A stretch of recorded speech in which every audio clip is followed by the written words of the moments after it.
থেকে আনুমানিক 300 কি 350 বছর আগের ঘটনা।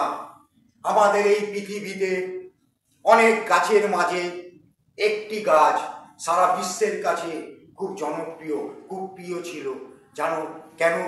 সেই গাছের এত শান্ত পরিবেশ, সেই গাছের নিচে অনেক মানুষ, অনেক পাখি সেই তার ফল খেত, তার ফুলের সুগন্ধ নিত।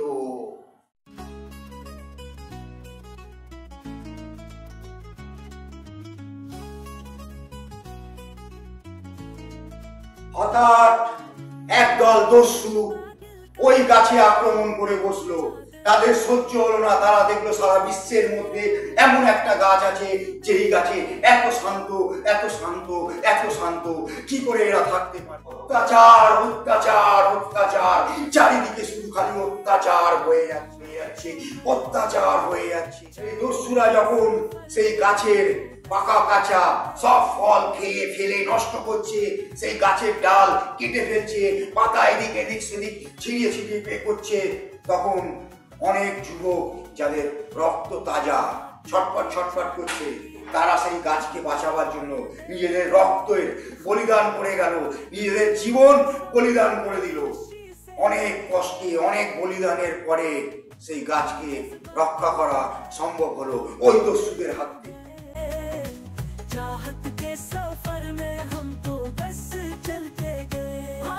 কিন্তু যারা এই গাছটাকে বাঁচাবার জন্য নিজের জীবন বলিদান করলো, নিজের রক্ত শিরা বই দিল, রক্ত নদীর ধারা যাকে আমরা বলে থাকি, তারা কি সেই গাছের ছাওয়া নিয়েছে?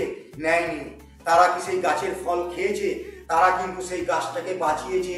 সেই গাছে অনেক ফুল, অনেক ফল রেখে তারা এলোক ত্যাগ করে ওই লোকে চলে জন্য এই গাছটাকে রেখে গেছে। তারা কিন্তু সেই গাছটা রক্ষা ঠিক মতো করেনি। সেই গাছে আজকে অনেক পোকামাকড় জন্মে গেছে। তারা কাঁচা পাকা ফল সব কেটে নষ্ট করে দিচ্ছে, চারিদিকে ফল ফেলে নষ্ট করে দিচ্ছে, গাছের ডাল পাতা কেটে টুকরো টুকরো করে দিচ্ছে। কারা করেছেন জানেন? তাদের মধ্যে একজন, এই একজন। যেই গাছটার কথা আমরা বলছিলাম, সেই গাছটা আর কোনো না, আমাদের ভারতবর্ষ। আর যারা নিজেদের জীবন বলিদান করেছে, রক্তের শিরা বই দিয়েছে নিজেদের শরীর থেকে, তাদের মধ্যে একজন হচ্ছে আমাদের এই সুভাষচন্দ্র বসু, যাকে আমরা নেতাজি বলে জানি। আজ তার জন্মদিন, তাকে আমরা স্যালুট জানাই। কিন্তু দুঃখও লাগে নেতাজি আজকে ওপরে যদি দেখে দিনগুলি, যে তারা যাদের জন্য এই দেশটাকে স্বাধীন করে গেছিল, পরে কিন্তু সেই দেশটাকে নানানভাবে আজ ভেঙে টুকরো টুকরো করে দিয়েছে। কোথাও পাকিস্তান হয়েছে, কোথাও বাংলাদেশ হয়েছে, কোথাও ভারত রয়েছে। আমরা ভুলে যাই আমাদের জন্য যারা নিজেদের জীবন বলিদান করেছে, তাদের জন্য কি আমরা পারি না একে অপরের হাত ধরে রাখতে, একে অপরের হাতে বন্ধুত্বের হাত রাখতে?